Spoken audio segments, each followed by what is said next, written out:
Bismillahirrahmanirrahim. Assalamualaikum warahmatullahi wabarakatuh. Perkenalkan, nama saya Intan Puspita dengan nomor NIM 2014050022. Saya dari Tadris Bahasa Inggris Lokal A. Di sini saya akan menafsirkan Al-Quran Surah Al-Baqarah ayat 255, yaitu ayat kursi. Baik, untuk yang pertama ini saya akan membacakan Al-Quran Surah Al-Baqarah ayat 255. A'udzu billahi minasyaitonir rajim. Bismillahirrahmanirrahim. Allahu la ilaha illa huwal hayyul qayyum. La ta'khuzuhu sinatun wa la nawm. Lahu ma fis samawati wa ma fil ardh. Ma zallazi yashfa'u indahu illa bi'idhnih. Ya'lamu ma baina aydihim wa ma khalfahum. Wa la yuhituna bi syai'in min ilmihi illa bima syaa'. Wasi'a kursiyyuhus samawati wal ardh wa la ya'uduhu hifdzuhuma wa huwal 'aliyyul 'azim. Shadaqallahul 'azim.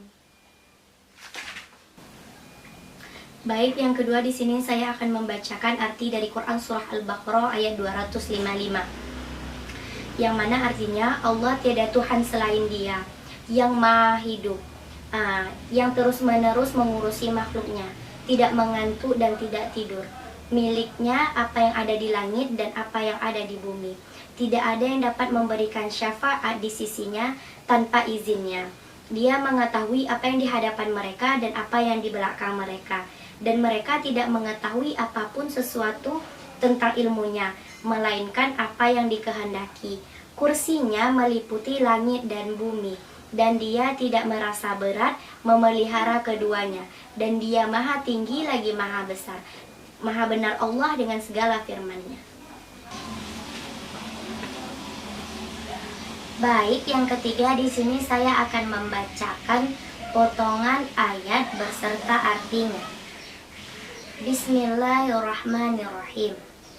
Allah, Allah, la ilaha, tiada Tuhan, illa huwa, selain Dia, al-hayyu, yang maha hidup, al-qayyum, yang terus-menerus mengurus, la ta'khuzuhu sinatu, tidak mengantuk, wala naum, dan tidak tidur. Lahu, miliknya, ma fis samawati, apa yang ada di langit, wa ma fil ardh, dan apa yang ada di bumi. Ma zallazi, tidak ada yang dapat, yashfa'u, memberi syafaat, indahu, di sisinya, illa bi'idhnihi, tanpa izinnya. Ya'lamu, Dia mengetahui, ma baina aydihim, di hadapan mereka, wa ma khalfahum, dan apa yang di belakang mereka. Wala yuhituna, dan mereka tidak mengetahui, bi syai'in, sesuatu apapun, min ilmihi, tentang ilmunya, illa bima syaa', melainkan apa yang Dia kehendaki. Wasi'a kursiyyuhus samawati wal ardh, kursinya meliputi langit dan bumi. Wala ya'uduhu, dan Dia tidak merasa berat, hifdzuhuma, memelihara keduanya, wa huwa, dan Dia wa huwa aliyyun azimun, maha tinggi, maha besar. Baik, yang keempat di sini saya akan menjelaskan tafsiran ayat kursi. Yang pertama, Allahu la ilaha illa wal hayyul qayyum. Allah tidak ada sesembahan yang berhak disembah selain Dia yang hidup kekal serta terus-menerus mengurusi makhluknya. Nah, Allah adalah nama yang paling agung yang dimiliki oleh Allah Subhanahu wa taala. Allah mengawali ayat ini dengan menegaskan kalimat tauhid yang merupakan intisari ajaran agama Islam dan seluruh syariatnya sebelumnya. Nah, maknanya tidak ada sesembahan yang benar untuk disembah selain Allah. Nah, konsekuensinya tidak boleh memberikan ibadah apapun kepada selain Allah. Kemudian kata-kata Al-Hayyu dan Al-Qayyum adalah dua di antara Asmaul Husna yang Allah miliki. Al-Hayyu artinya yang hidup dengan sendirinya dan selamanya, sedangkan Al-Qayyum berarti bahwasanya semua membutuhkannya dan semua tidak bisa terlepas tanpa Dia. Kemudian ada juga la ta'khuzuhu sinatu wala naum, ya artinya Dia tidak mengantuk dan tidak tidur. Maha suci Allah dari segala kekurangan. Dia selalu menyaksikan dan mengawasi segala sesuatu. Tidak ada yang tersembunyi darinya dan tidak lalai terhadap hamba-hambanya. Allah mendahulukan penyebutan ngantuk karena biasanya kantuk terjadi sebelum tidur. Kemudian lahu ma fis samawati wa ma fil ard. Kepunyaannya apa yang di langit dan di bumi. Semesta alam ini adalah hamba dan kepunyaan Allah serta di bawah kekuasaannya. Tidak ada yang bisa menjalankan sesuatu kehendak kecuali dengan kehendak Allah. Selanjutnya, ma dzalladzi yashfa'u indahu illa bi'idznih. Tiada yang dapat memberi syafaat di sisi Allah tanpa izinnya. Memberi syafaat di sini maksudnya menjadi perantara bagi orang lain dalam mendatangkan manfaat atau mencegah bahaya. Inti syafaat di sisi Allah adalah doa. Orang yang mengharapkan syafaat Nabi Shallallahu Alaihi Wasallam berarti mengharapkan agar Nabi Shallallahu Alaihi Wasallam mendoakan di sisi Allah. Ada syafaat yang khusus untuk Nabi Muhammad Shallallahu Alaihi Wasallam, seperti syafaat untuk dimulainya hisab di akhirat, dan syafaat bagi penghuni surga agar pintu surga dibukakan untuk mereka. Ada yang tidak khusus untuk Nabi Shallallahu Alaihi Wasallam, seperti syafaat bagi orang yang berhak masuk neraka agar tidak dimasukkan ke dalamnya, dan syafaat agar terangkat ke derajat yang lebih tinggi di surga. Nah, jadi seseorang muslim bisa memberikan syafaat untuk orang tua, anak, saudara, atau sahabatnya di akhirat kelak. Akan tetapi, syafaat hanya diberikan kepada orang yang beriman dan meninggal dalam keadaan iman. Nah, disyaratkan dua hal untuk mendapatkannya, yaitu yang pertama, izin Allah untuk orang yang memberi syafaat. Yang kedua, ridho Allah untuk orang yang diberi syafaat. Oleh karena itu, seseorang tidak boleh meminta syafaat kecuali kepada Allah. Selain berdoa, hendaknya kita mewujudkan syarat mendapatkan syafaat dengan meraih ridho Allah. Tentunya dengan menaatinya, menjalankan perintahnya semampu kita, dan meninggalkan semua larangannya. Lanjut kepada ayat ya'lamu ma baina aydihim wa ma khalfahum. Dia mengetahui apa yang di hadapan mereka dan di belakang mereka. Ini adalah dalil bahwa ilmu Allah meliputi seluruh makhluk, baik yang ada pada masa lampau, sekarang, maupun yang akan datang.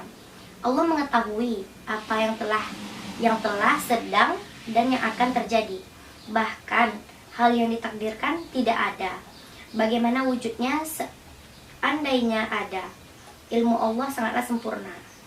Next, pada ayat selanjutnya, wala yuhituna bisyai'in min ilmihi illa bima syaa. Dan mereka tidak mengetahui apa-apa dari ilmu Allah kecuali dengan apa yang dikehendakinya. Tidak ada yang mengetahui ilmu Allah kecuali yang Allah ajarkan. Nah, demikian pula lah ilmu tentang zat dan sifat-sifat Allah. Kita tidak punya jalan untuk menetapkan suatu nama atau sifat kecuali yang Dia kehendaki untuk ditetapkan dalam Al-Quran atau hadis. Selanjutnya tafsiran pada ayat wasi'a kursiyus samawati wal ard. Kursi Allah meliputi langit dan bumi. Ibnu Abbas radhiyallahu anhu menafsirkan kursi dengan kata al-kursiyu maudhi'u qadamaihi. Kursi adalah tempat kedua telapak kaki Allah. Hadis riwayat Al-Hakim nomor 3116 dihukumi sahih oleh Al-Hakim dan Az-Zahabi. Ahlus Sunnah menetapkan sifat-sifat seperti ini sebagaimana ditetapkan Allah dan Nabi Shallallahu Alaihi Wasallam sesuai dengan keagungan dan kemuliaan Allah tanpa menyerupai dengan sifat makhluknya. Ayat ini menunjukkan besarnya kursi Allah dan besarnya Allah. Dalam sebuah hadis, Nabi Shallallahu Alaihi Wasallam pernah bersabda, "Ma samawatu sab'a ma'a kursi illa ka halqatin mulqatin bi ardin falatin." Yang artinya, tidaklah langit yang 7 dibanding kursi kecil laksana lingkaran anting yang diletakkan di tanah lapang. Nah, itu hadis riwayat Ibnu Hibban nomor 361 dihukumi sahih oleh Ibnu Hajar dan Albani. Oke, kemudian tafsiran pada ayat wala ya'udduhu hifdzuhuma, yang artinya dan Allah tidak berarti pemeliharaan keduanya. Seorang ibu tentunya merasakan betapa lelahnya mengurus rumah dengan sendirinya.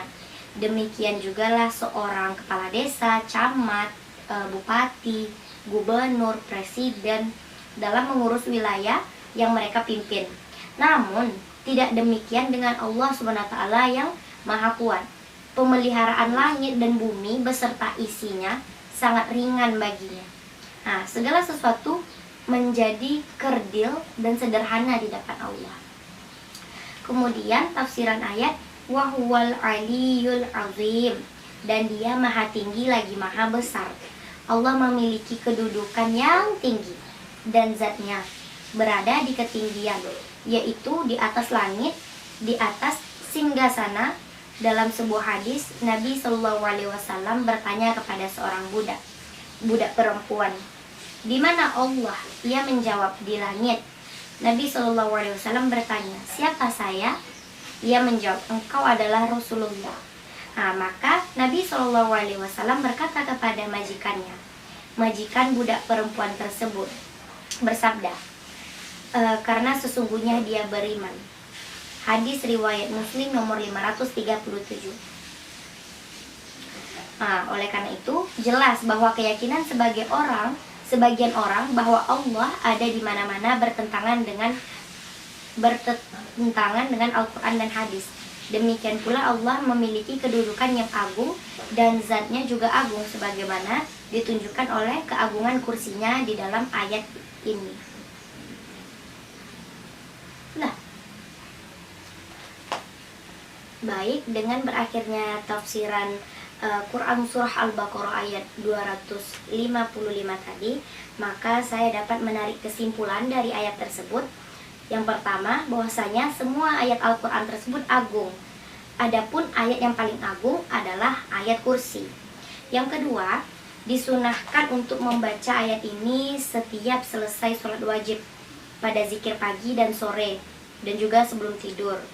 Nah, kemudian pada ayat ini juga terdapat penegasan kalimat tauhid. Kemudian semua bentuk kekurangan harus dinafikan dari Allah.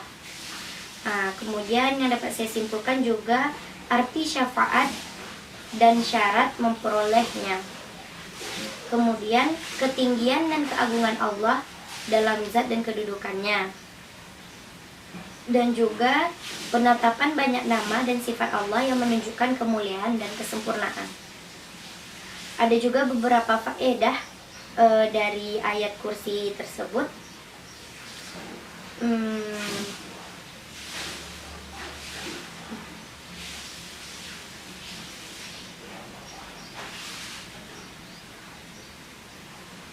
Banyak pula nanti nih. Baik, mungkin cukup sekian yang dapat saya tafsirkan dari Quran Surah Al-Baqarah ayat 255. Apabila terdapat kekurangan dan kesalahan, saya mohon maaf dengan sebesar-besarnya. Saya Intan Puspita, mohon undur diri. Assalamualaikum warahmatullahi wabarakatuh.